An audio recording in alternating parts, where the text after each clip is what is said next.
13 to 19 usually navigate through that period. All right. I'm not sure if they're recording or anything like that.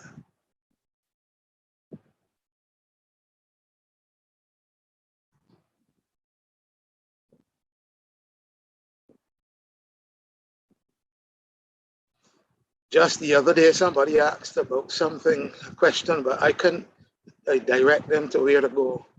So that's why I'm asking if you're recording. It's on YouTube, Brother Saul. It's on YouTube. On the same title?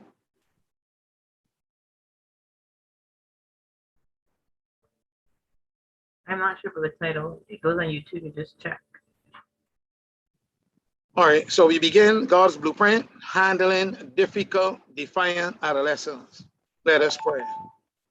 Our gracious God and Father, be with us now in this session. We need the unction of your spirit to be able to guide us in our dealings with our children or our charges who may be manifesting challenges that may be difficult even for parents or caregivers or teachers. We pray that you give us the wisdom from on high and the right attitude and spirit that we may know how to deal with such, so that we may be better parents and Christians and teachers of our adolescent people. So guide and direct us. Let your Holy Spirit be our guide and our teacher. In Jesus' name, amen. So today I will go through slowly over a few things and also try to use some examples where possible, and I may ask you a few questions as well. So those of you who don't have adolescents, just be prepared to deal with them. You will need to know how to be educated to deal with them. Now, just one or two things to recap before we move on. Remember we said last week that what children grow up witnessing at home on a consistent basis, their attitudes, their behavior, their habits, their practices, their communication style, their morals, and their spirituality, that determines to a great degree what they become as adolescents. Remember, an adolescent is what a child becomes. He or she is a child grown bigger. It also determines the kind of adults that they will become.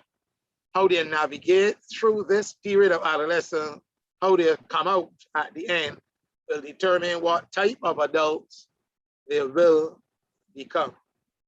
And we have the famous statement by inspiration, Ministry of Healing 954, paragraph 3. That statement says, brought up under the wise and loving guidance of a true home, children will have no desire to wander away in search of pleasure and companionship. Evil will not attract them. The spirit that prevails in the home will mold their characters. They will form habits and principles that will be a strong defense against temptation when they shall leave the home shelter and take their place in the world. And there's another statement that says, though they may stray, they will not stray too far. So God's way can always, by His Spirit, bring them back, as it were. So this is a very challenging period. So the most important role I mentioned last week of the parents during the period of adolescence is making that connection, that bonding, having that influence and example with the adolescents. And that is critical. But if you don't get it during adolescence or at the end of adolescence, they're going to have a hard time connecting with you after that. Unless, of course, apologies are put in place and you try a different method. That's the Einstein principle. If you keep on doing things the same way that you're accustomed to doing them, what are you going to get? the same results you're accustomed getting. If you want things done differently or different results, then you have to do things differently. There's a need for that paradigm shift in your parenting skills, remembering that they are no longer children, but growing teenagers or adolescents, soon to go into adulthood. So if you try an iron-fisted method of dealing with them, you may very well lose them. So I gave a strategy the last time, seeking to gain their confidence, admiration, and respect in your interaction and interfacing with them is important as well. That is what makes your counsel, your example to them, much more impactful for them to consider following your counsel.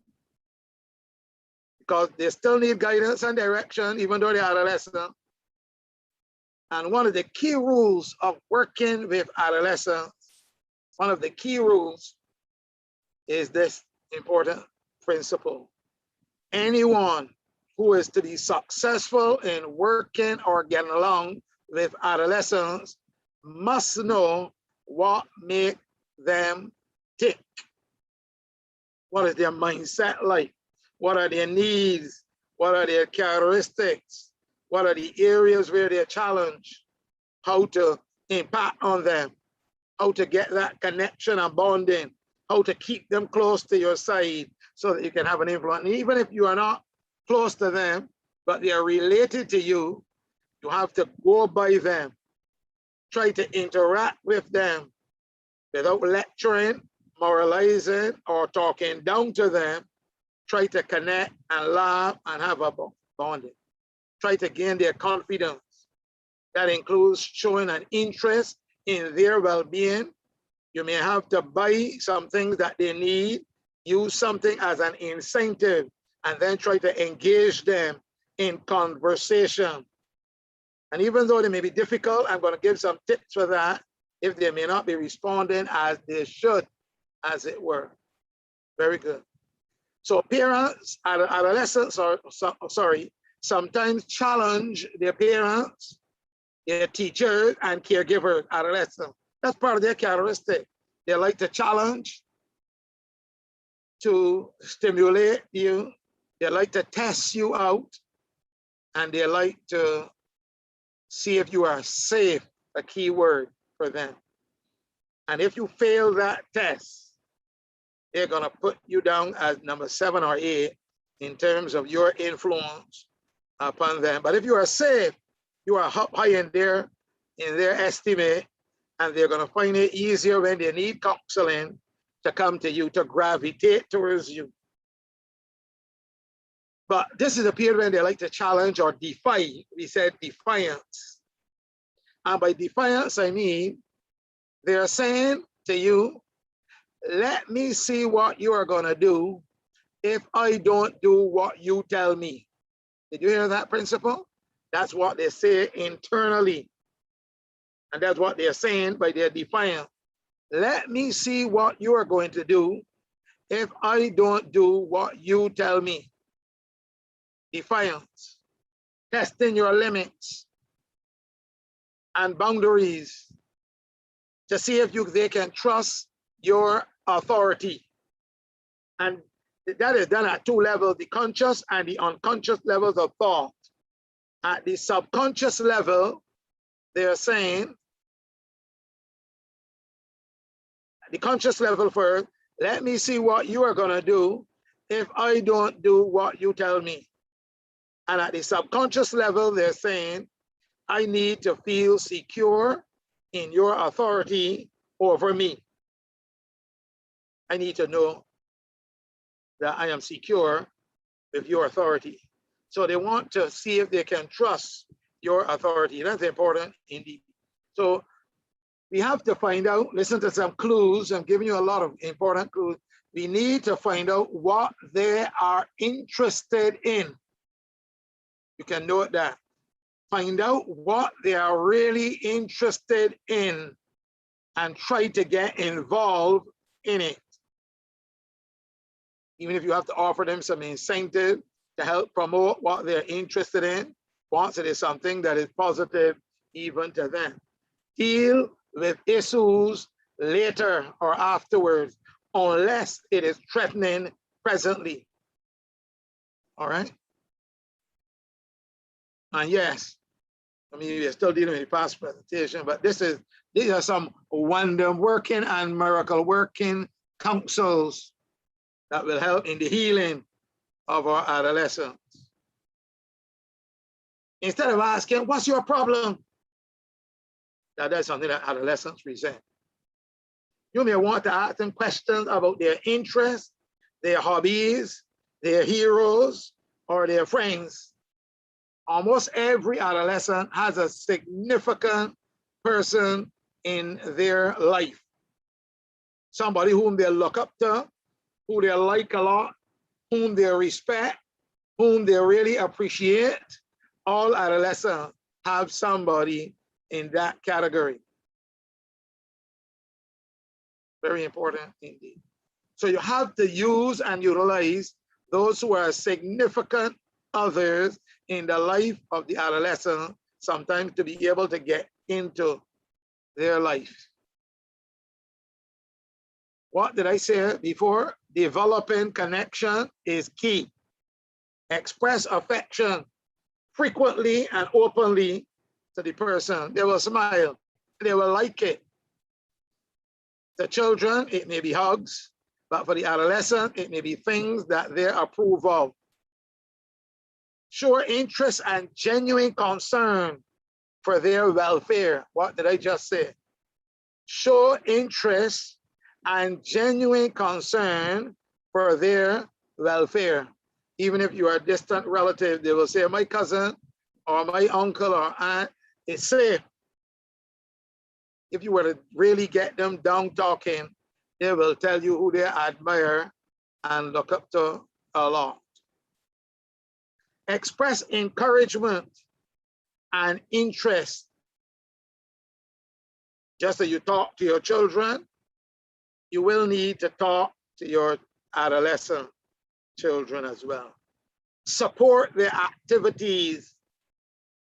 So when they see you getting involved in what they like, they start to associate what they like with you. I hope you're following me there. We call it the association principle.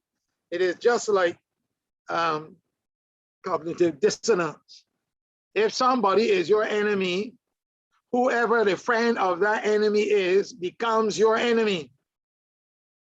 And therefore, the attitudes you have towards that enemy, you will have towards the friend of the enemy. And it's not true always that your enemy's enemy is your friend. That's not always true. They may have a different agenda for both of you. So spend time in shared activities, activities that both of you share, including recreation or work. Show an interest in what they're interested in. That strengthens relationships. And relationships is the key by which people, including adolescents, are influenced positively. Strengthen relationships. You may have to spend time and money. It works. What does the Bible say? Money answereth all things. Sometimes it requires intellectual and creative efforts. Ask them about their opinions. Don't come talking to them sometimes what you want to talk about. Ask them about their interests or what is their opinion on such and such a matter. That promotes moral, spending time in their shared activities and so on. That promotes moral as well as spiritual behavior. So you can read and listen even to Bible passages or certain readings that may impact on them. There's some young people I send some chats to some messages, pictures with some good deep sayings, and they would respond back positively. Thanks for the very important words of encouragement. I really appreciate it, young people. That's the initial connection, which is very important. So if you really want to be able to influence or impact on adolescents, even if they are difficult and defiant, you have to explore what may be annoying them about their home life. What did I just say? Exploring what may be annoying them about their home life. And you can't come over in an annoying way if you are trying to explore what's annoying them. Ask them about their expectations with questions like, what would you like to see change about your family? Those are very important questions. Or what would you like to happen in your life? What would you like to see differently? And then they have their ideas, believe you me. I've dealt with them for years. I know what they want to say. Sometimes they're afraid to say to a particular person, but they will say it to another because they have a more open communication line with that other. So they may not tell you. So even if an adolescent doesn't tell me, at least he tells somebody else that may, if they want help, ask for assistance. Very important indeed. So parents should be encouraged to get to know their teenagers' world, their temperament, their interests, their hobbies, what makes them tick, what they enjoy doing most, how do they spend most of their time, how they feel about doing chores, how they feel about their parents. Yes, engage them in this. Spend quality time. You have to spend quality time if you want to help somebody. Spend quality time with them. No cliche, hi, how you doing? Everything okay? And move on. That does not build relationship. So he doesn't even ask me how I'm doing. He's not concerned about my welfare. I am a passing greeting. Spend quality time with them and take them out on social occasions. What did I say? Take them out on social occasions and give appropriate gifts for their age. Don't do like some people who are married. They will give the wife a nice tool set. Now the tool set is for them, not the wife, you know. A nice tool set. This is what I bought you, look. But it's really for them. Or somebody who buys a car. They say they buy it for their wife, but it's really for them. They use it most of the time. So gifts appropriate for their age, and remember their special occasions like birthdays. Adolescents love when people remember their birthday or give them an appropriate gift, something that they were looking for and longing for. It costs you a little money, yes, but that is a lifelong friendship, relationship, which you would have established with them that you care about their needs. I hope I'm making sense to you. Do some introspection as a parent or as a teacher of yourself, some self-examination of yourself as a parent or as a teacher. Because to be honest with you, effective parenting can actually prevent a variety of children and adolescent problems, including conduct disorder, violent and aggressive behavior, delinquency, substance abuse, depression, suicide, teenage pregnancy, HIV positive disease, school failure, or even eating disorder. Can you imagine good parenting can help prevent the child from being caught in any of those traps? Yes. So I'm gonna give you for the next few minutes some of the 10 best parenting qualities when it comes to dealing with adolescents. 10 best parenting, more than those, I'm sure, but some of the 10 best parenting qualities. And I start off with an important one called sense of humor. Number one, a sense of humor. You know, some parents try to be very strict. When they're angry, they use their hands, their fists to correct the child, and they rip them off for life. But they'll never forget what you did with that hand on their mouth or face. Never forget. A sense of humor is at the top of the list in some of them because it is really a means of connecting with them. Some of my nieces and nephews know me as a person who has a sense of humor, said always ready for something I'm going to say or give. A sense of humor, those who are open, sense of humor. And what do we mean by that sense of humor? Very important message indeed. Parents with a healthy sense of humor are the most popular adults on the block for the adolescents. It is no wonder why their children often bring friends home. They feel comfortable. They want their friends to share in what they enjoy in terms of sense of humor at home. Good humor encourages open and unrestrained dialogue in families, and it provides relief from life stressors. It also reduces stress hormones, a sense of humor, yes. It stimulates endorphins and strengthens the immune system. A merry heart doeth good like a medicine. In other words, a cheerful spirit stimulates the bone marrow to produce more fighter cells, which helps to combat disease and sickness. But a broken spirit, depression, drive up the bones. Just yesterday, I told a lady whose child I was trying to counsel with. One of the things that is good for depression is bananas.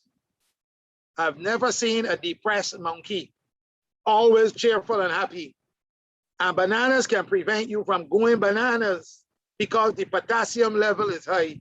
And I have a friend in Antigua who eats, he says, 4 bananas a day. And you can imagine how he is, very bubbly, active, always buoyant and positive. Friend of Brother Blackman as well. And we had a good conversation when we were in Antigua. Bananas, don't forget bananas in your diet every day. It gives you not only energy, alertness, buoyancy, but also that positive, stimulating feeling as well. Bananas can prevent you from going bananas. So a sense of humor is important. I just gave you a lot there on sense of humor. But most importantly, it can make the family time more fun. And that's where the child feels that sense of belonging. In contrast, there are parents who suffer from HDD, that's a humor deficiency disorder. And they are the real downers, that is, when it comes to adolescents. And they tend to drag the adolescents down, to demean, to embarrass, to belittle. And they tend to drag their children down in the dump with them. Humorlessness magnifies worries and burdens. They take them seriously. And it induces unwarranted anxiety in young people. So keep your sense of humor. Pass it on to your children, even adolescents, a spirit of playfulness and fun. How many parents did that with their adolescents or even their young people having grown out of adolescence? How many of them still interact with them and have that sense of humor? You see, sense of humor is a means of connecting with people. Not being straight-laced, serious face, having a long face like a donkey. That doesn't work. Not with adolescents. Adolescents want some light moments. And a sense of humor provides that. The second point is, when it comes to this, this area of 10 best parenting qualities, is good modeling and example. Good modeling and example determines your influence upon your adolescence. Very important. Good modeling. It is said that children, including adolescents, absorb 10% of what you say and 90% of what you do, including your action and your reaction. Now, we don't always react the right way. Not even to me as an adult. I didn't react the best way last week, sorry, when they got an encounter with someone. Because the way they came over was very demeaning and insulting. And they said something, and it was repeated, and they asked a question, and they got upset. Now, all of us react to what people say and do. When we are not supposed, I will show you some strategies now in a moment, not to respond to certain statements that are made, but do an internal conversation with yourself before you respond. So what do the adolescents absorb? 10% of what you say and 90% of what you do and how you react. In other words, being the person that you want your adolescents to be is the most powerful parenting choice that you can make. Modeling lives and breathes, modeling lives and breathes in your behavior, your words, your actions, and your feelings, whether they're spoken or unspoken. And then they are deposited into your adolescent or child and adolescent and shapes his or her core identity. And whether you like it or not, your adolescent develop personal values and their life philosophy based on their parent choices and their attitudes and their words. Very, very important information. So when it comes to your adolescent psychological health, parental modeling is as real as DNA. Very important. Another important parenting quality in raising adolescents is empowerment. That's a key word, empowerment. What does that mean? That children are born with innate drives to define themselves and develop their unique strengths and talents. From their first step to driving a car, they stubbornly want to do things on their own. So they are certain they're independent, and good parenting nurtures independence. It fosters personal responsibility and encouraging self-reliance. You must give them that freedom. You as a parent can't be dealing with them as little children, not adolescents, talking to them like adolescents, like children, or baby talk. So good parents avoid the trappings of what we call micromanaging or indulging their adolescents, and they never allow slothfulness or laziness to take root in their adolescent's life. You encourage them, you give them assignments, and you let them know that they're accountable. If washing the dishes or cleaning the car or something else, if you're going to trust them with the keys to that car, they must show responsibility. You let them know these things. For me to trust you with the car, I must see your responsibility, attitude, and so on, that I can say, let me trust you with my key. Run the risk. Give them the keys to your car with the prayer, the Lord giveth and the Lord taketh away. Blessed be the name of the Lord. So empowerment, kids need empowerment, children, adolescents. Empowering parents demonstrate to their children, the adolescent, the rewards of hard work and personal accomplishment. Such choice adds moment to psychosocial development and provides adolescents with a strong sense of purpose. And remember, empowerment isn't contingent on social status, intelligence, or bank account. You can pass it on to your children and adolescents every day, cost-free. Just that connection and bonding, just that little humor and empowerment.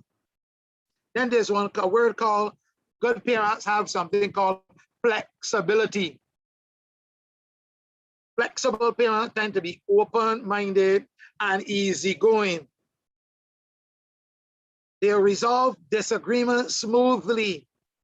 After all, the children, the adolescents, are naturally defiant. Inflexible parents increase defiance. Those who say you got to be strong, you got to be a man, you got to show who's in charge and put down your foot. But you have to know how to put down your foot and what shoes you are wearing when you put down your foot. So inflexible parents usually increase defiance and rebelliousness in their teenagers, from children to teenagers, and always escalate the conflict. They add fuel to the fire, as it were. You recognize your adolescent's right to have a voice in family decisions. You may not always agree with them, but you ask for their opinion. So that's one way to look at it. But then you look at the objectional in that way to see if it makes sense to them. Don't just write off their opinion. That is going to lead them to write off your counsel when the time comes. So whenever possible, hold a family meeting before making rules.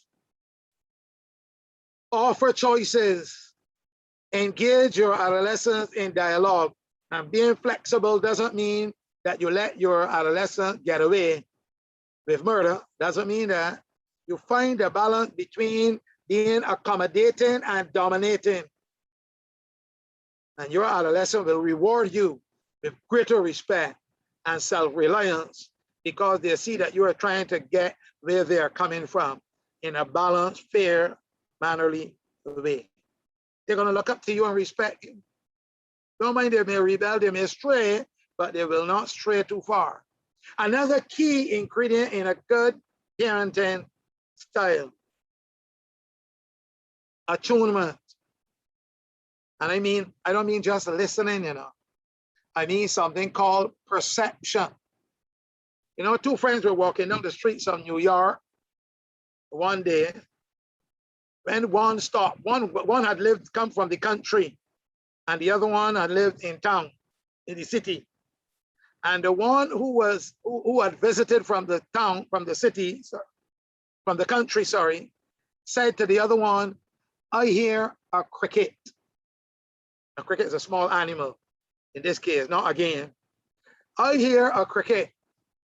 And the one who lives in the city, how can you possibly hear a cricket when the traffic is moving heavily on the street and people's footsteps are heard? He said, I hear a cricket, I can tell you.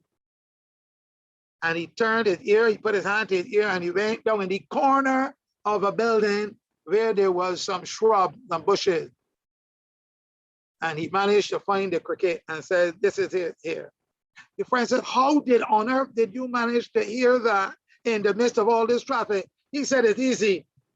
It is what you put your mind to, what you're accustomed developing in terms of your perception. Let me give you an example. He said, he took some coins in his hand and he dropped it on the ground. And almost all the people around and those within a mile, almost close to a mile radius, turned their heads in the direction of the downed coins.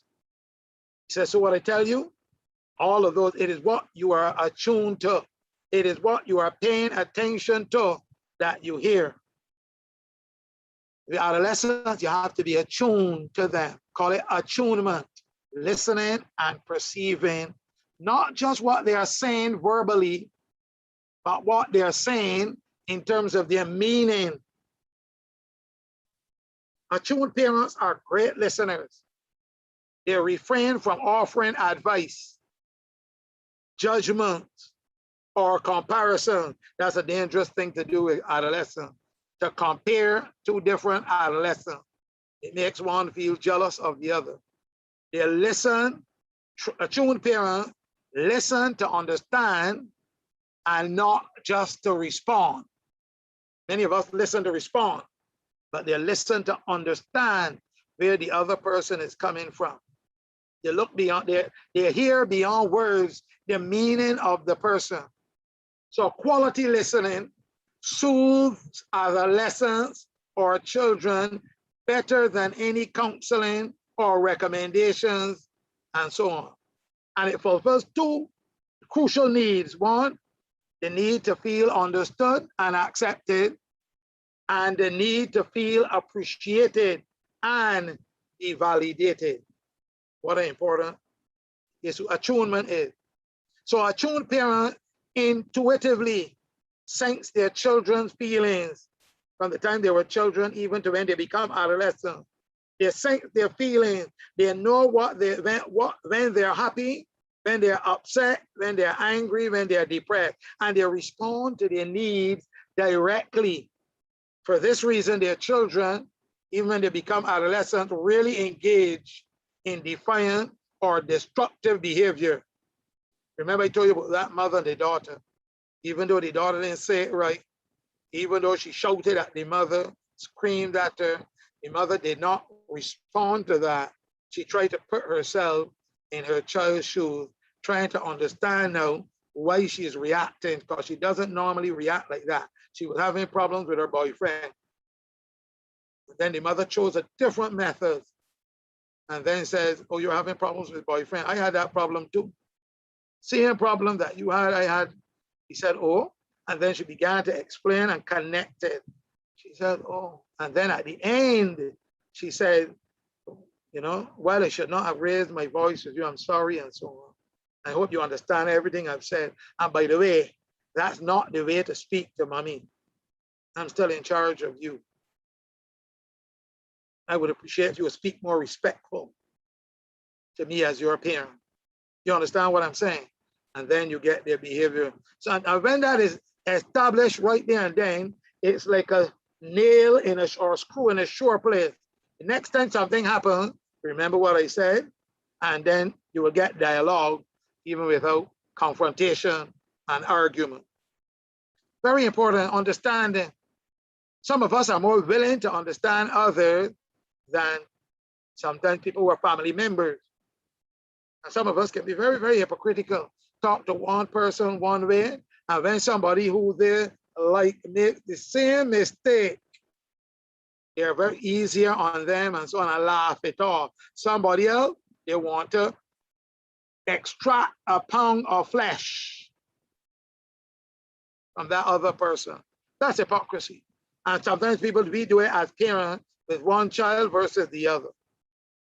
And children pick up those inconsistencies, and surely adolescents who are very attuned to that kind of thing. Very important, even children with destructive behaviors. Then also adolescent, a good parent engages in, they know the difference in structure, limits, and boundaries. Healthy structure, providing children or even adolescents with consistent schedules, routines, and relationships. Healthy limits, curbing destructive behavior or risky behavior in children by fostering good judgment, and healthy boundaries, teaching your children and adolescents to honor the respect the physical and emotional space between people. No child is born with these constructs. So parents who provide effective leadership can only teach them. Healthy structure, limits, and boundaries lay the foundation for good habits that last a good lifetime. They also nourish confidence by reducing fears and anxiety in children and adolescents. Notice I keep saying children and adolescents, because adolescence is what a child becomes. And if they navigate, if we help them to navigate it from childhood in and through adolescence, they come out at the top, well balanced. Then there's something called in a parent altruism. What are qualities that foster good parenting, even of adolescents? Altruism. I've seen children's lives change when they engage in altruistic activities. They learn to see the world beyond their own wants and needs. They learn to see the world beyond their own wants and needs and become skilled at counting their blessings. Can you imagine that? Skilled at counting their blessings. Helping others is the best antidote that I know for self-centeredness or arrogance children or adolescents. When you are helping others, you are blessing yourself. Others see that you are interested in their well-being. So altruism awakens their humanity, and it inspires greater empathy and kindness, and expands their social views. Look for hands-on opportunities where you can as a parent, or internship for your adolescents. Through local or national charity organizations, let them get into volunteerism. Everything is not for money. Volunteer your services. Community services not only feels great, but it also looks good on resumes or college application. Volunteerism. You're not going to get money for everything in life. And when people begin to see how trustworthy you are, how reliable you are, how committed you are, they will say, why not let's hire that person? They're already doing the job. They've manifested the quality. Why not include them among our staff? It recommends itself. And then there is another characteristic in fostering good parenting skills when it comes to dealing with adolescents, is giving spiritual and moral guidance. A well-balanced and rounded Christian experience. I know we have movements now with atheists and humanists trying to get prayers out of schools, get God out of society. If they can, they would. And there's a movement now towards that end. But we know that they are fighting against the God of Israel. Devotion with their children, with your children. Morning and evening prayer and family worship. The family that prays and plays together stays together. Family conferences, attendance at church, Bible reading, spiritual activities. All of these go towards developing you as a parent spiritually and morally, and it gives a positive influence and impact upon your adolescents. And of course, there's the academic support and motivation. Good parents are always quick to offer academic support and cultivate solid study habits in their children as early as possible, so that even when they get into adolescence, they know they have their parent support. Tutoring, education, evaluation, tests that prep them for exam. Take advantage of all your school has to offer, or college has to offer. If the support isn't available, go outside of the school, and once poor study habits take root, it's very difficult to reverse them. And all children are not the same. Some are high flyers, some are slow, and will take some encouragement and some support and connection more so than others. I know. Undiagnosed learning difficulties, even mild ones, are at the root of many behavioral and emotional problems. So if your adolescent breezes through homework, the chances are he or she is not being challenged, or even your children.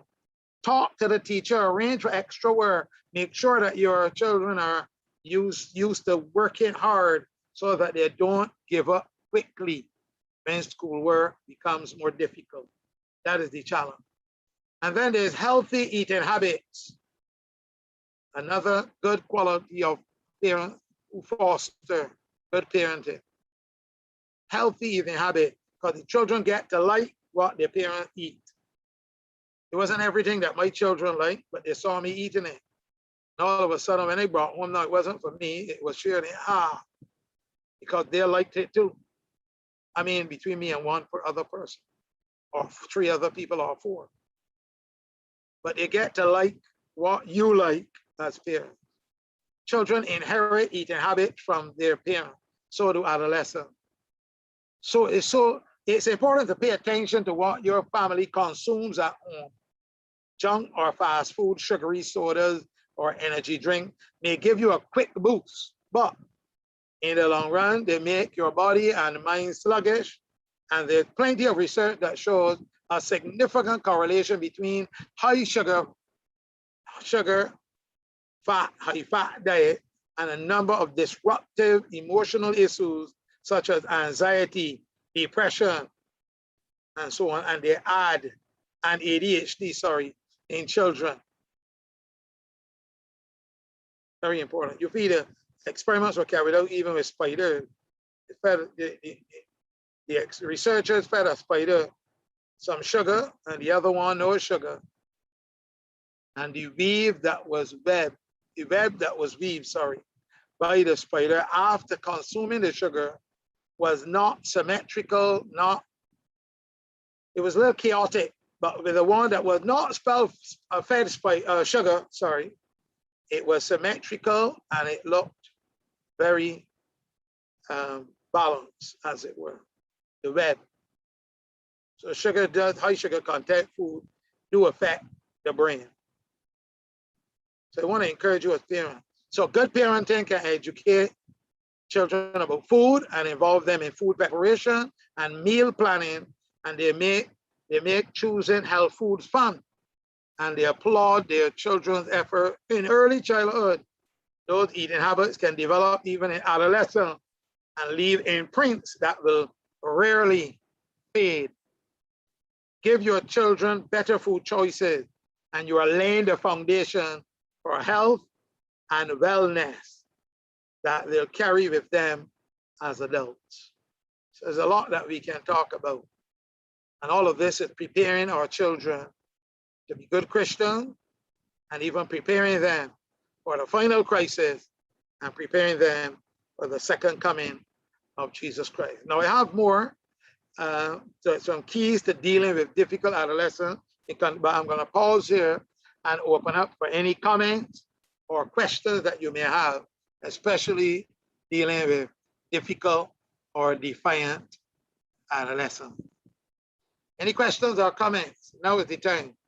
You have a friend, you have a family member that may be dealing with a difficult or defiant adolescent and may need some tips on how to deal with that adolescent. Because remember, we want to save our children. That's God's motto for us. I will contend with him that contendeth with thee, and I will save thy children. Isaiah 49 tells us that. Any comments or questions?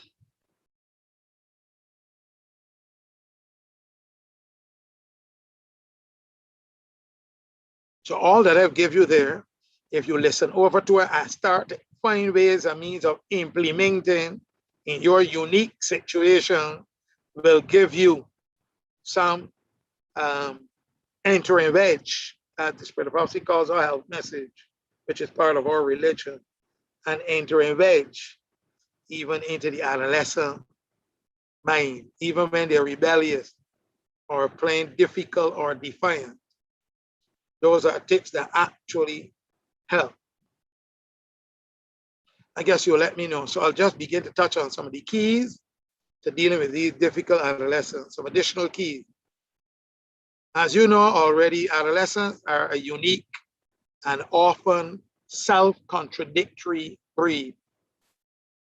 And as a group, they strive for individuality, yet they crave peer acceptance. They want to be accepted by their peers. So they're toying between those two, individuality and craving peer acceptance and belonging.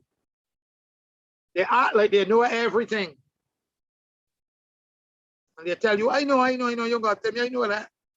They act like they know everything, and yet they lack much experience. They feel invincible, that word I used last week, and yet they're often insecure. Some teenagers thrive on testing and challenging authority. That's the one we were looking at. A few may be self-destructive and wicked, sad to say. But here are some additional keys you can take away. You can interrupt me anytime, feel free. Avoid giving away your power. As parents, when it comes to adolescence, avoid giving away your power. And one of the most common characteristics of difficult teenagers is that they love to push your buttons. Yeah. And they make you react negatively sometimes. You ever have somebody push the wrong button? Somebody insult you, even as an adult? Something happened on the road, and when they're passing, they insult you. And they make you react negatively, as we say. They make you, but the truth is they can't make you react negatively. You have to choose to react negatively towards them. You have And to. I'm encouraged by the statement Inspiration makes about Jesus. Jesus was sorely tempted to respond harshly to those who he thought deserved it. But then instead of speaking harshly, he spoke calm, gentle, winning words. For mention that about Jesus. He was sorely tempted to speak the harsh words sometimes. What a statement. I mean, for those who believe that Jesus was not tempted like how we are tempted. So teenagers like to push your buttons and make you want to choose to react negatively. And this can be done in a variety of ways, including but not limited to teasing, disobeying, not listening to you, back talking, call it back chat, temper throwing, rule breaking, dismissing you or provoking you. These are some of the things that teenagers or adolescents do. And during these moments, the more reactive and upset you become, the more the teenager will think that he or she has power over you. That they have succeeded in pushing your button. But remember this principle. He who angers you controls you. So when adolescents can anger their parents, they're in control of their parents. Hope you heard that. So the first rule of thumb in the face of a difficult teenager is to keep your cool. The less reactive that you are to provocation, the more you can use your better judgment to handle the situation. But when you feel upset or challenged by a teenager, before you say or do something that may worsen the situation, take a deep breath, pause, and ask God for patience. In many instances, after that pause, you would have regained composure and figured out a better response to the issue so that you can reduce instead of exacerbate the problem. Hello? And reduce the tension as well. Yeah, good evening. Yeah, go ahead. At what age can you show the child how to shop in the supermarket? How to shop? Yeah. If there's a nearby shop, first of all, you can allow your child to do some independent errands. Okay. Without traffic. Right. Stay on one side of the road, right. Go towards the shop, stay on the same side coming back, and cross only when it is clear. Correct. And day by day, the child will become more and more responsible to know that they can't rush across a road in traffic. Correct. Or take a risk. Okay. We call it taking a late one. When you take a late one, you become a statistic of the funeral of the late. Right. You get killed. That Okay. young boy was killed in an accident the other day. So, and then you can send them on larger errands, longer distances, because they know how to cross the road effectively. Okay. So at the age of about, well, some people some poor families send their young children about 4 or 5 or even 6 to the shop. But I'm not recommending that, because then they go to the beach, they may want to be independent for themselves as well. But they need to be of a certain age, 10, 11, 12, 13, so that they got their head on when it comes to traffic. And when I see a car in a distance, one come in, or even if one come in, not to cross. Both sides must be clear. And Correct. you don't look up and down and up again. No, You no, look no. left, right, and left again.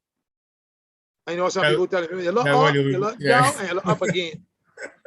And the people do that and then cross the road and get licked up and down. Not good at all. So it is left, right, and left again. Correct. And quickly, the last one is the left again, quickly before you move, Right. because you would have already seen the right. So sometimes it's not even age, it's maturity that you're depending on. Maturity, all right? So that I was just talking about composure and being able to figure out a better, rather than being reactive. You see, if adolescent caregivers and teachers and parents were more self-controlled in dealing with difficult adolescents, allowing them to speak, hearing them, asking a question for clarification, they will know that you'll be interested in hearing what they have to say. And in many instances, after that pause, if you're upset, you will have regained composure and figure out a better response to the issue so that you can reduce the problem. And if you are still upset, take a time out, if possible, and revisit the issue after you calm down. Do not try to get in an argument with the adolescent. They're trying to get in an argument with the drunkard. They are not in their right frame of mind. And because of the mental structure and function of an adolescent, arguing with them is not going to lead to solution. It generates more heat than light. All right. Anybody else? Second point is in dealing with some of the keys in dealing with difficult adolescence. Establish clear boundaries. A lot of adolescents, never through childhood and now through adolescence, have had clear boundaries. You know, they test your limits. They do test your limit, and they try to find out how much they can get away with. How much they can get away with. They know who to challenge and when, but they will not challenge some others, because those have already established themselves, but they will test it on you. How much they will get away with you. They test your limit. So you need to establish clear boundaries. And since most teenagers want to experience greater independence and selfhood, some of them will eventually, inevitably challenge you in order to test the extent of your power and of their power as well over you. Notice that the extent of their power over you and the extent of your authority, how much you are willing to be firm with them. In these situations, it's very important to set boundaries in order to maintain a workable and constructive relationship. The boundaries need to be articulated clearly and specifically. Some parents are afraid to do that with their children in fear of losing them. The most effective boundary, and you can call them ground rules, house rules, team rules, or codes of conduct, whatever you call them, they are boundaries. They are those which are fair, reasonable, honest, and can be applied consistently. And if you've been dealing with a difficult teen for some time without communicating clear boundaries, state that from this point forward, things will be different. State that. And back up your statement with action. One of the first boundaries is respect. Respect for adult, respect for you as a parent, respect for themselves, and respect for others. And let them know how highly you value that boundary. All right, there's more that I will say next week again, because some folks have been asking me over and over again, spend a little more time on that. So as I said, I need your feedback. If you're having challenges, I cannot assume that I know what you are facing or what area you would need more counsel in. in this area of handling difficult, defiant, unless you don't have those at all. And yes, you don't get in conflict with those at all. And you have every child that is born happy to be on board. They never challenge, even you're late in making lunch or breakfast. They don't ever challenge you in anything. They're always happy to be on board and are very, very obedient, mannerly, and respectful. But then the others who are struggling, I said. Yes, I'm Saul. Hello. I have a question, comment, or however it goes. Go ahead. In the church, we raise our kids to love God from inception, right? From babyhood. Yet still when they get to adolescent stage, they have no taste for the church. Can you expound upon why this happens? Very good point. And this happens in a lot of families. Yes. Again, it goes back to that connection, that bonding with their children at the spiritual and moral level. The same parents show a lot of interest in their children in their academic details, and they want them to go to a certain type of school, so they will show tremendous interest. But when it comes to children, even during the early adolescence, they don't bring this quarterly to church. The parents don't insist that they do it during the week and prepare for Sabbath school. And then they come, they want to talk during Sabbath school time, and the parents don't talk and prepare them for their behavior during Sabbath school, or even school in general. So they show not much interest in church activities or the importance of a relationship with God. When parents are highly spiritual, they make sure they have a burden for their children, not just academically, but spiritually and morally. Then there are some who have freedom of choice. In spite of all that you may have put in, no matter what, they will say, let me find out for myself. You didn't grow up in church all the days of your life. You had a piece of the world. Let me find out that for myself. But in doing that, they're endangering their future life, even like Samson. Get her for me, for she pleaseth me well.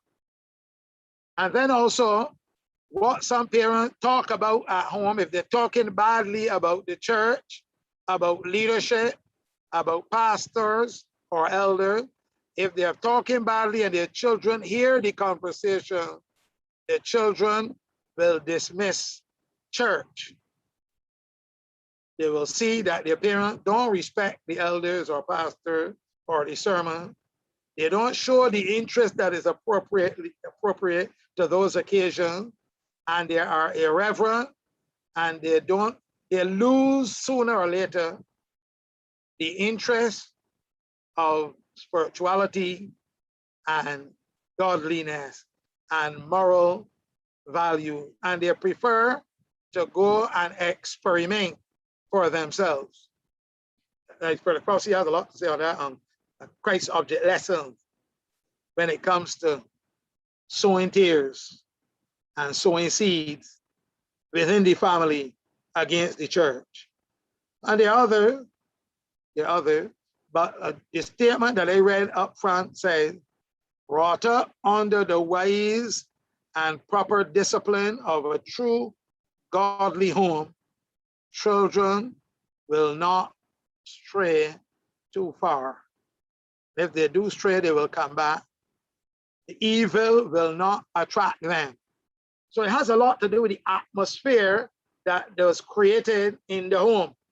If parents are at one another, at each other's throat at home, it can lead children not just to be schizophrenic, but also to be hypocritical. And they say they're not serious about God and church. Where are you forcing me? Let me make that decision when I am ready. So they go, and they even though their parents are going to church still, they go out on Saturday, go shopping, or they may engage in parties and fetes and so on, in which they know they don't get any happiness from. But they try to live a double standard life even before that, and then ultimately leave altogether. One of the first things they do as Adventists is put on jewelry and makeup and lipstick. So it's a lot of inconsistency sometimes in parents, and sometimes coming with that may be their own choice of the will in the wrong direction, influenced by their peers. It doesn't always be parents, because Adam and Eve were brought up under the same parentage, born to the same parent, same atmosphere, and one, Abel chose God and his ways, and Cain chose another. So they all rest with freedom of choice. But the example set can tilt the child this way or that way. Hope I've answered your question. Well, you said a lot, and yes, in a way, but I What think the other way you want it? I think a lot of it comes with not modeling the faith in God. Like we talk about God, but we are not modeling. So you're talking parental example and behavior. Yes, You're talking like about the faith in God and the trust in against the God. church and against leadership, even in the home. So, Parents not setting an example in how they deal with the children and recommending God to them. But that's what I was addressing. Brother Saul, Go ahead. I was also like to say that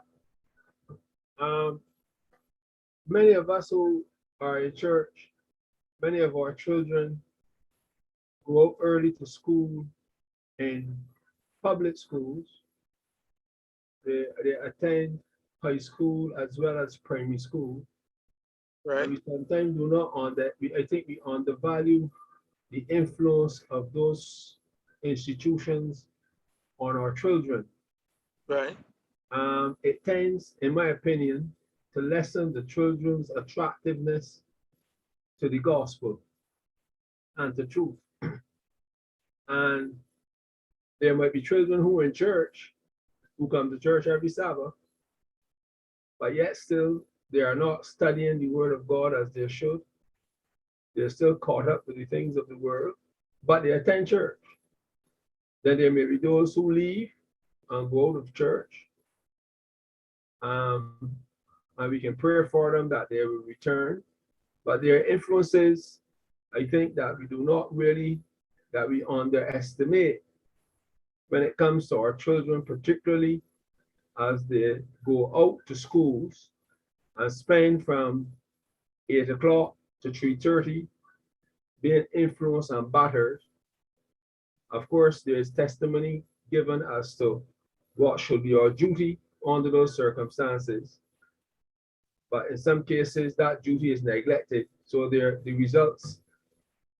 results because there are consequences to that neglect. Right. So there are a number of things that can influence children. And there are some children who might be stubborn at the beginning, who will give you a lot of back chat, but later in life, they end up being compliant, understanding, and appreciative of what you've done. Then there are children who apparently aren't giving any back chat, who apparently aren't saying much, but really and truly, when they get older, they move. So it is a complicated matter. You can't rule out the influence of schools on our children, on their approach to the gospel, on the approach to the truth, on the approach to spreading the gospel. That cannot be ruled out. And therefore, we put ourselves and our children when we allow this to happen in a fairly in an environment that sometimes can undermine the influence of the Christian home. And that is something that we have to consider. That's very, very good, important point. The school values and the school belief system being inculcated to the children, and then they come home and they challenge their parents concerning what they were taught at school, as well as the influence of negative peer pressure upon the children. And if they're not grounded in that belongingness or feelings of connectiveness at home, it will overrule and counter effect, counteract, as a matter of fact, all the instructions you are trying to put in. So important. So for those who can homeschool, great. For those who are motivated by socioeconomic strains, you will have to do a lot more instructing before, instructing after, connecting with the child and homework, during, after school hours, and trying to win them to yourself, first of all, and your influence, and point them to God. He said that when children learn to obey and respect their parents, they are learning the first lessons in obedience to God in the Christian life. So we have to pray for the children, and you have to put in the instruction, pray for them, put in the instruction, give them the best, keep them from all the rest. You have to see it as a priority for the children we have brought into this world. We have to give an account to God for our children being lost and where our influence came in. Have to give an account to God. Remember, he said that Simeon said to David, to Joseph, when he was holding back Benjamin, how can I go pleading? How can I go to my father and the lad is not with me? How can we go to our father and our children are not with us? Yes, Brother Antonio. Yes, I'm saying, just want to put something out there. We as Christians sometimes, or as parents, we just sometimes are say that we enjoy the better part of the youth, and I'm saying as elderly people, like they don't live the life already and they don't feel like going this way and going that way, and the youth now want to experience, and we should look past our situation and sometimes try to apply to those, and like have certain activities that they will be involving, that they want God to left the church and go in the world to seek activities with different peers that are non-believers, to have that sort of interest or spark interest in what else we're looking, that we could come to the elders could pay more interest in the youth, instead of just want to be in the big church and everybody wants to sit down and listen what's going on, and then neglect Sabbath school and the youth, and then when we get playing puppets saying, oh, the youth of today, but we who create this atmosphere for the youth. You understand? So instead of pointing fingers, we should own up, right, to what we have created for the youth to come and live in. And we normally say about or you shouldn't be with no boy unequally yoked, but still yet we have people inside the church, the same church, and still got different point of views. And then when it's come time to sit down and speak about the point of views, nobody don't want to join in and really come to be cement on what we are presenting to others, instead of one. But when you get to the international platform or platform we present in public, one boy saying this, and then somebody will get another presentation, that boy saying that we need to be in one accord, and we need to see these things that we have that can cause different ideas in the youth mind. We need to really correct these things for the youth to come up better, to be better. So you're talking about being united in views. Correct. Instead of presenting in public your view or opinion, and then somebody else disagreeing with it in public. So if the parents are not united, the children will not be with their parents. That is why I recommend as a protocol that things should be discussed outside of the presence of the children when you are dealing with issues, as it were. And then you come together unitedly before your children. All right. So inconsistencies in adults sitting outside or contradicting and others. The children, even adolescents, pick up these things. And that leads to schizophrenia. In this case, spiritual schizophrenia.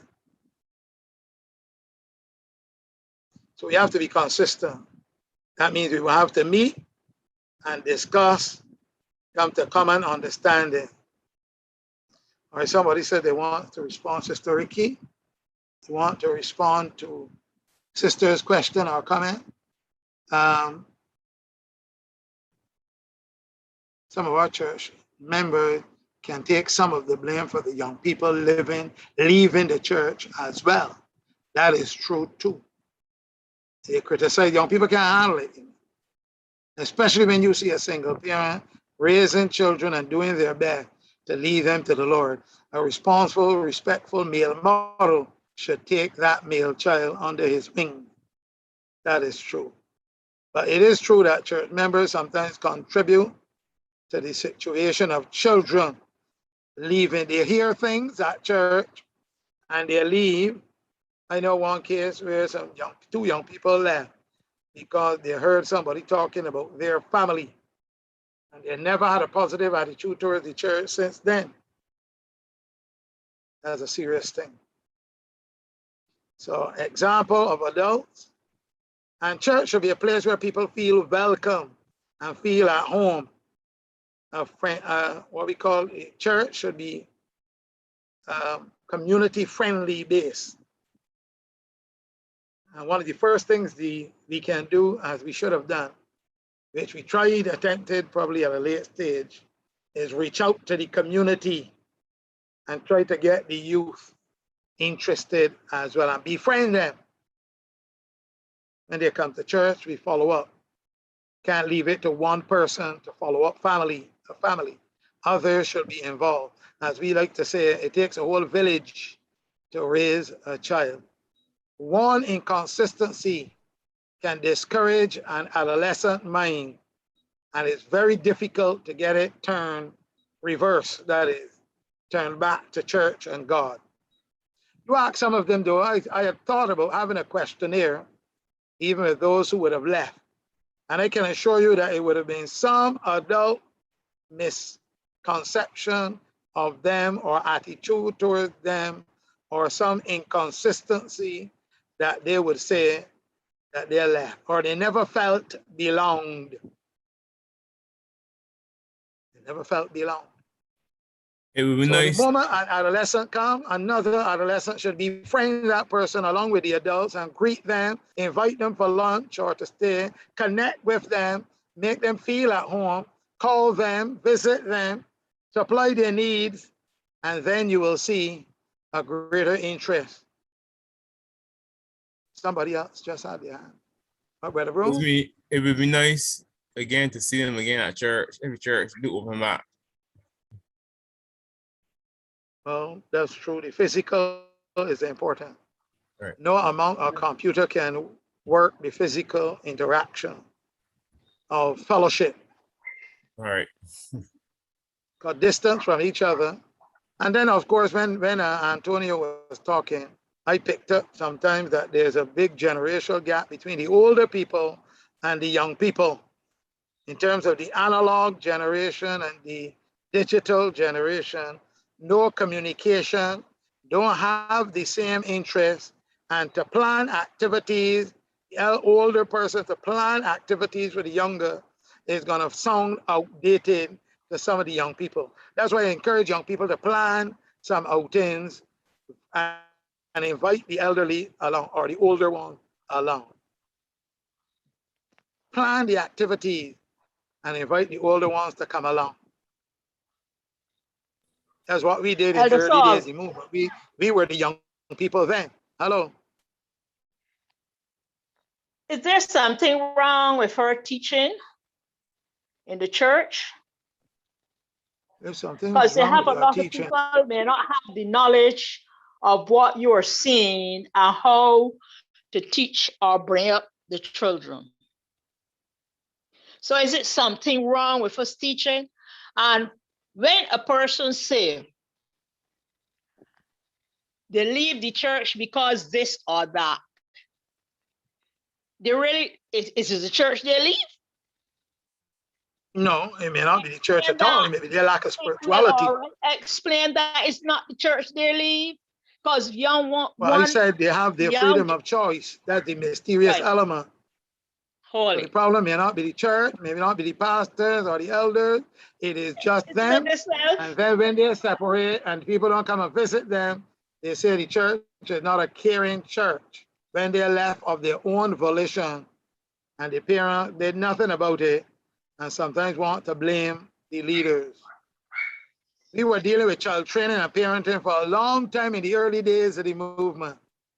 And we have still, well, some of them have still backslidden, although they had all of that teaching. Abel had Well, all the brother, teaching and the best parenting, all and right. Abel still rebelled. Okay. Well, Not Abel, Cain. is it always right to blame a church or a parent? No. They have a The choice. church is not always to be blamed, because the church may put out good Or a instruction, parent, and the parents may or not a apply it. parent, Right, or a parent. They have right, the choice. Do we right. not teach the right way or the wrong way? There are two ways, the right way or the wrong way. God said, choose life. Right. Choose me, choose good, and you have life. Choose evil, and you have not life. But we have to So work if with families sometimes. Apart from teaching, we have to come close and work with families. I can agree with that too. And Ellen White says it takes a lot of time and labor to win a soul to Christ. But some of the young converts sometimes can get discouraged because of what they see in church, or even Well, one particular member towards them. That's what I'm saying. Are we to keep our eyes, or are we to be pointed that our eyes is to be on the church, the members around us? Or are we to Church be can't save teaching us. that life, it will be always bed of roses, where our eyes ought to be fixed? We teach children from early to sing about Jesus' love and such things and so on, yet they grow up. And when they see their want to go away, then the church is blamed or the parents is blamed. Yeah. So if you Who meet one of are we those to young blame? people, you have a responsibility towards them in sowing a seed, connecting with them, asking, why am I not seeing you? What's the problem? Did the church make a mistake? Was it an elder or a pastor what they preach? What is it? Are they not preaching what good sermons or whatever? How can we improve to find out the reason? And then to invite them, That's say, we are like still saying, looking for you, and invite the them. reason we are not saying the right things to the people, Yeah, because that's it, and you're blaming the parents. But when a person see their own way, who's yeah, but the the first parents, person who see that way? Who's the first person who does really see the way of where a child, a son or daughter is going down? Is it the church or the parent? it can be a lot of things. It's the parent. Can see a There are mile times when away. there's the parent. Sometimes the parents set a very good example and encourage the worship. The children may not want to come, but they need to connect with them. That's what I'm saying. But it may not always be the parents. But if parents are not following up and doing their connection with the children, trying to engage them in conversation, spiritual matters, their soul salvation, and so on, if the parents are neglecting that, then the children may very well lose their way. That is what I'm saying. A parent is You can't blame the neglecting parents for everything. What are you doing, or Some. the older folks doing, who knows better and who knows the way to point out better, or the parents who need help with their children to point them and to keep them in the right direction? What are brethren for? What are we all about? Just to wait until some person made a mistake and then try to find out where the mistake come from? The church, the elder, the neighbor, or who? Very good. Sometimes it is they connect themselves with the wrong set of Correct, too. friends. Let that or friend influence, whatever. overpower the church influence. Exactly. And the friend we're not looking at, they have a big friend. And that is the thing they hold in their hand. Yeah, well, one of the characteristics of adolescents, as I mentioned, is that they are not generally spiritually inclined. And the parents don't make it any easier for them in terms of encouraging them. So, and they make their own choice. And the parents still don't recognize that their soul salvation is bound up with their child or adolescent soul salvation. Because they have a responsibility. And if they neglect that, sometimes they may need speaking to, and that can help to balance the child in the right direction. But they give up and they say it's a waste of time, doesn't make any sense trying, and they leave the church up to the forces of darkness, and Satan takes control. And it's harder to gain them back than at the start. So there are many factors. Finding out which factor and meeting that need will help the adolescent mind. They need Brother Saul? true Christian friends that will lead them the right way. Yeah. So somebody who's close to the person and who is spiritual should step in there and seek to restore that person, he which is spiritual and close to the person, rather than somebody they have something against coming to talk to them about coming to church. Yes, Brother Broom? Yeah, I was saying that Satan has done a good job in getting membership to distrust each other in terms of not willing that if you are having trouble with a child or difficulty of reaching out to some person else in the church to ask them to help you or assist you or pray with you and these types of things in regard to, there's always this fear that if you tell somebody that they can talk about your children and that type of thing. So we have to break down to me that that each and every one of us we're supposed to be our brother's keeper, and we're supposed to help each other, particularly if we see difficult. Sometimes you see children doing difficult things and bad things, and sometimes people just keep quiet and don't tell the parent, don't break the parent's attention. Sometimes persons in church, elder's son, might do something wrong and they come down on him like a ton of bricks. And then some person else do something wrong and he gets away with a smile. So then the child feels, well, look, but my fathers do this, but this place is the place I can't turn. If I turn and make a slight move, everybody down on me. So these are things that influence children's mind and the way they relate and react. So and also too, you can send your child to a grandparent house, and the grandparent cannot respect your fact that you're a vegetarian. I might tell the child, boy, come eat some of this fish here that you don't know my mother. All those are influences that affect the child. I mean, so child, all you want some good fish broth. You want your mother to tell you, well, you're eating this and eating that. But can't want some of this. And the child loving the grandparent, loving the mother. Would please the grandparent, and that affects the children. So all those influences we have to be careful of. These are things that has happened in families. And we got to help each other, and we got to work with each other. And the parents got to be vigilant. And be vigilant as well. And use significant others in the life of the child.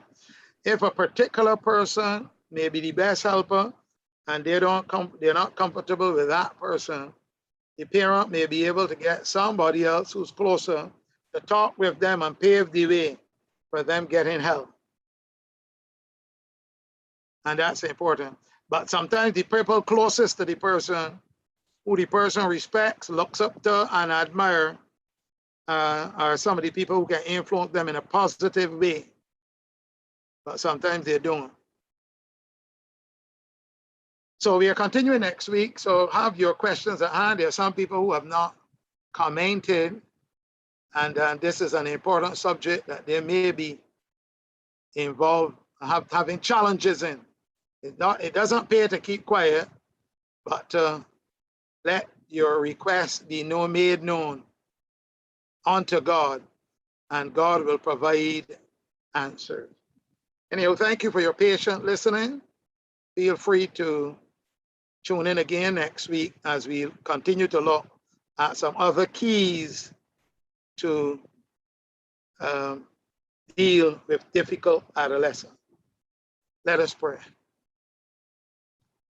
Dear God and Father, we thank you for this session and the sessions during the day. We pray that your Spirit will give us the guidance. It is not just teaching, but practical applications that we need. And that which we have heard, Paul has said, that we need to apply so that we shall see results after your divine order. So bless and guide and direct. Let us put these principles into prayerful and careful operation so that success can attend our every effort in working for the salvation of our adolescents, or even bringing about a change by your Spirit to those who are difficult or defiant adolescents. So bless and guide and direct. Thank you for being with us in this session and for a wonderful Sabbath day. We thank you for hearing and answering our prayer. In Jesus' name, amen.